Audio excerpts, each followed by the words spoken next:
tamang kasagutan sa magharap kay Sara Duterte sa kanyang impeachment case. Kung si Sara Duterte ay walang kasalanan, dapat nauuna pa siyang humarap sa naghahamon sa kanya. Di ba matapang ang mga Duterte? Bakit wala siya? Bakit di siya humaharap ngayon sa mga akusasyon sa kanya sa paglustay niya ng pondo ng bayan? Dapat harapin niya para ang taong bayan makontento, ang taong bayan ay matahimik. No? Makita ka ni Marcoleta. Oh. So, Sara Duterte! Convict Sara now! Sara Duterte! Convict Sara now!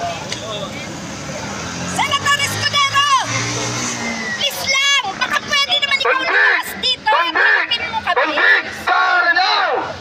Baka pwede naman i-explain mo sa amin bakit na-delay ang na-delay!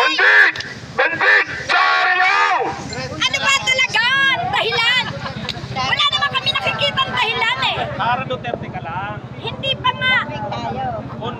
Hindi pa nga nag-umpisa ang eleksyon na ipasa na ng Kongreso ang mga papel sa kaso ni Sara Duterte. February Sara Duterte! Convict Sara now! Convict! Nasaan na? Sagutan. Mana ang akwes? Mana ang lahat ng araw? Bukas, ka-11 na. Nasaan? Bakit? Anong nangyari? Bakit kami laging pinapangakuan na lang? Bakit hindi nyo sinusunod at pinakikinggan ang sinasabi at panawagan ng bayan? Hindi magagalit ng bayan kung hindi nyo kami pinaiikot-ikot.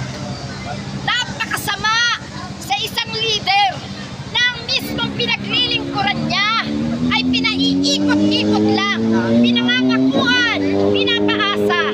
Huwag sana ganyan. No? Sana naririnig mo kami. Nasaan man kayong dalawa ni Sara Duterte. Dapat harapin nyo ang taong bayan. Ipaliwanag nyo lang. Bakit hanggang ngayon hindi nako-convict si Sara Duterte sa dinami-dami ng kanyang pagkakasala? I-convict si Sara Duterte.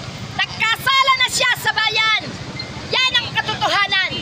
Kung hindi nyo kayang i-convict si Sara Duterte, ang taong bayan ang magko-convict sa kanya. I-convict si Sara Duterte. power na power si Nanay Marie talaga.